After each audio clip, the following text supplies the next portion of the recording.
Watchmen is one of the highest points in comic history and in art in general, a piece that revolutionized superhero stories and took them to another level. With time, it was adapted into a film directed by Zack Snyder and a TV series inspired in that universe. But for decades, it was a project impossible to finish, even though there were great names involved. Today on Movies Never Made, Watchmen, by Terry Gilliam and Paul Greengrass.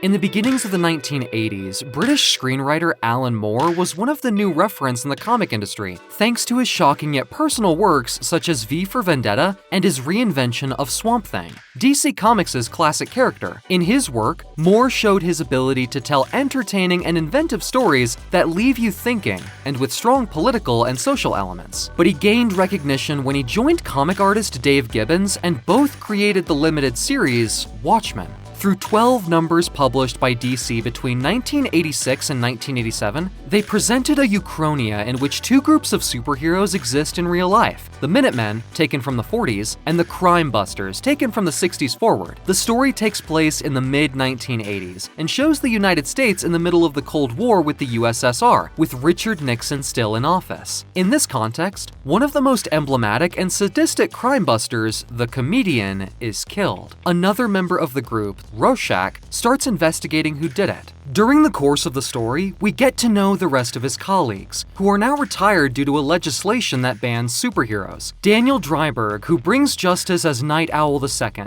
Laurie Uspechik, better known as Silk Spectre II, Adrian Veidt, famous for his alter ego Ozymandias, and let's not forget John Osterman, who became Dr. Manhattan after an accident in a lab. He's a godlike being capable of multiplying, changing size, and transporting to Mars. All of them get tangled in an ambitious and elaborate scheme that could prevent the beginning of World War III at the expense of crushing sacrifices. In Watchmen, Moore lays out a reflection on superheroes, how they would behave in our world, and the dualism of their personalities, which drives them to act in a controversial way. Dr. Manhattan is a decisive force for the United States to win the Vietnam War, and another hero is involved in the assassination of John Fitzgerald Kennedy. It's not a coincidence that the phrase, "Who watches the Watchmen?" became the most remembered quote in the comic books. Moore made a vicious comment on Ronald Reagan's administration, with its capitalist eagerness and its confrontation with the USSR. The threat of a nuclear war was still present, and that fear was essential for the story. Watchmen was an artistic and commercial success. It won a lot of awards and soon earned the title of a classic. The comic book industry was never the same after such a revolution.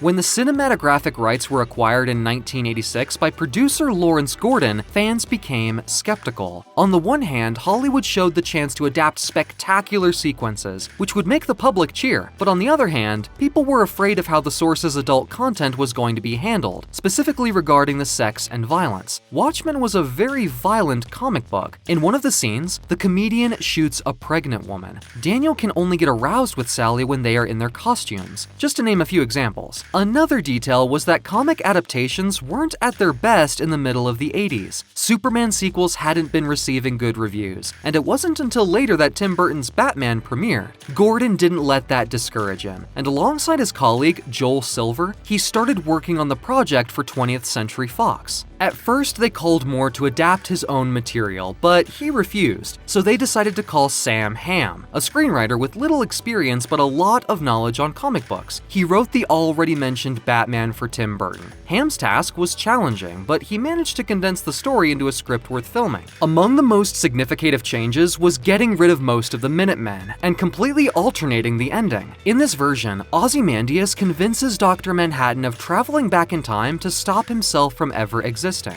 as crucial plots on the storyline had to do with him. When he comes back in time, he provokes other paradoxes, and the real-life heroes end up being characters on a comic book a boy is reading. And as a finishing touch, the boy looks around and finds Sally, Daniel, and Rorschach wearing each of their Watchmen costumes, as if they were cosplayers of themselves. With the script ready, the next step was to find a well-known director, so they contacted Terry Gilliam. Born in 1940, Terrence Vance Gilliam started his career making illustrations for Help magazine. Despite his vast imagination, he didn't live far from reality. He studied political science, participated in civil rights protests, and witnessed how the United States walked towards ruin in the Vietnam War and the intolerance of police forces. He also worked on an advertising agency and perfected as an animator, but his real professional big step was joining the British comedy troupe Monty Python. He made animations for the TV show Monty Python's Flying Circus, and soon became the only group member coming from the United States. When Monty Python started making movies, Gilliam was a fundamental piece. The first film was Monty Python and the Holy Grail, a parody of the legend of King Arthur, which Gilliam co-directed with his colleague Terry Jones. In this work, he already expressed a fascination for fantasy, but without leaving the satire behind. His first solo film was Jabberwocky, but he became mainstream popular with Time Bandits in 1981. After filming The Meaning of Life with his Monty Python crew, he directed one of his first masterpieces, the retro-futuristic story Brazil. Gilliam considers that Time Bandits, Brazil, and his next feature film, The Adventures of Baron Munchausen, constitute a trilogy about the fight for freedom and imagination in oppressive worlds. After Munchausen's economic failure, Gilliam paid attention to any offer he was getting from Hollywood. The one that got his attention the most was Watchmen. Although the director liked the concept created by Moore and Gibbons, he didn't enjoy the script by Ham. He thought it lost the tone of the comic book and that the characters seemed like simple superheroes. He called Charles McEwen, who wrote Brazil, and also Warren Scarron, known for his work retouching Beetlejuice and Batman. Besides getting rid of some parts and adding new ones from the comic, the most significant change was adding Rorschach's diary as a voiceover. However, the director and his new scriptwriters kept the finale created by Ham. Gordon, Silver, and Gilliam were optimistic, and they were already planning on continuing with production. The shooting would take place in Pinewood Studios in London, which was suited for a production of that magnitude. But the biggest surprise came during casting. The options were Kevin Costner as Daniel Dryberg, Jamie Lee Curtis as Sally, Gary Busey as the comedian, Robin Williams as Rorschach, and Arnold Schwarzenegger as Dr. Manhattan. Later on, Moore said that David Bowie wanted to portray Rorschach, but their hopes faded when Fox gave them only $25 million for the film. This was due to the fact that the studio knew Gilliam had gone over budget on Munchausen. Meanwhile, the executives didn't have a great impression on Silver for the way he was producing Die Hard 2. At the same time, Gilliam wasn't sure the adaptation would do justice to the comic book. A 2-hour film wasn't enough to capture the best of Moore and Gibbons' work. Uncertainty drove him to call Moore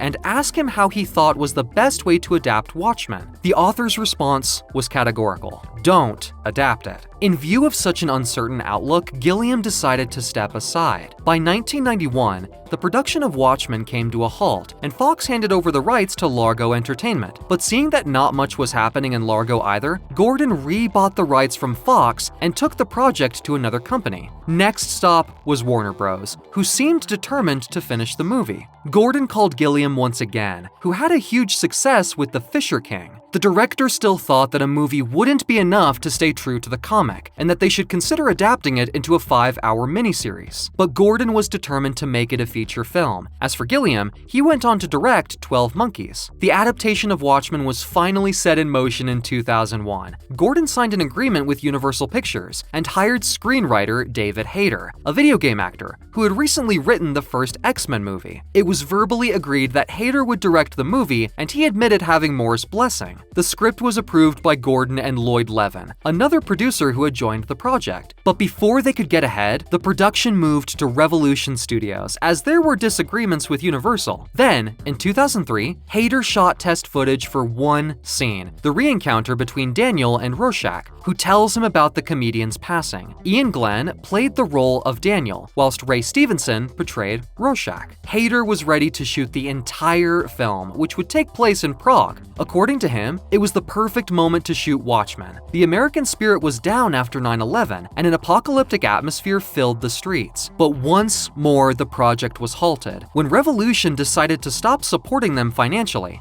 Far from giving up, Gordon and Levin went to Paramount Pictures, that in 2004 gave the green light to the movie. They still considered Hayter's script, but hired Darren Aronofsky as a new director. Born in New York, Aronofsky Mackie seemed the perfect candidate. Pi, his debut feature, already showed the director's interest on impossible conspiracies, while Requiem for a Dream confirmed his audacity as a filmmaker. In spite of the fact that he was initially interested, the director decided to quit the production to focus on a more intimate project, The Fountain. Gordon and Levin started looking for a replacement right away and found Paul Greengrass. This English director started his career as a journalist. The political and social subjects were a focus of interest that was present during his whole filmography. His debut feature was Resurrected, about a soldier who fought in the Falklands War. From there, he went on to direct mostly television productions just as keen as his previous work, but he didn't get any recognition until 2002, when Bloody Sunday premiered. Based on a true story,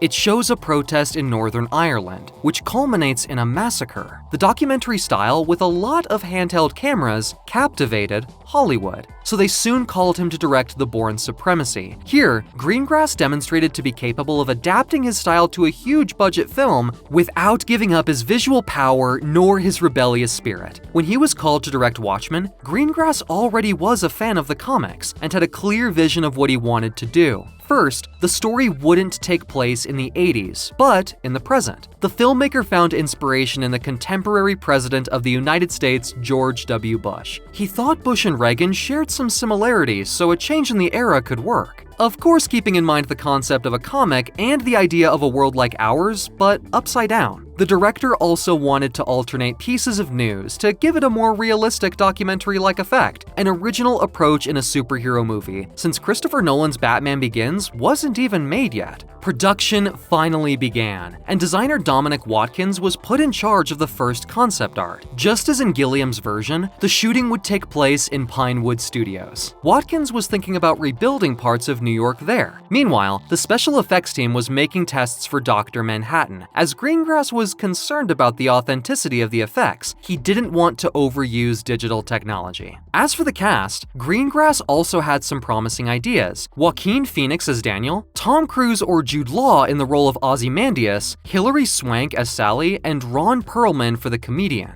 For the role of Rorschach, he had Patty Considine in mind. Everything seemed to go so well that Paramount released a teaser which is not available anymore. Gilliam heard the news of Greengrass directing and was pleased, although he was still skeptical about such a dark film being made by a big studio. In the middle of 2005, the project hit the ground once more due to budget cuts. Disappointed, Greengrass went off to shoot United 93 and then The Bourne Ultimatum. Finally, the cinematographic version of Watchmen was shot in 2009 by Zack Snyder. Just like in the case of 300, his previous movie, he was true to the comics' aesthetics. He just made a couple of changes, including a scene at the end. Snyder was conscious about the previous attempts to adapt the story and especially hated Gilliam's version. He even stated in interviews that he saved Watchmen from the claws of Brazil's director. In 2019, HBO released the series Watchmen, set in the present. The raw and realistic nature, along with the social issues, brought it closer to what Greengrass had in mind. Watchmen led to a set of movies very different from each other, and it's fascinating how each of them would have been. Maybe in a parallel universe, as those shown in the comics by Moore and Gibbons, they would actually exist and would be considered classics.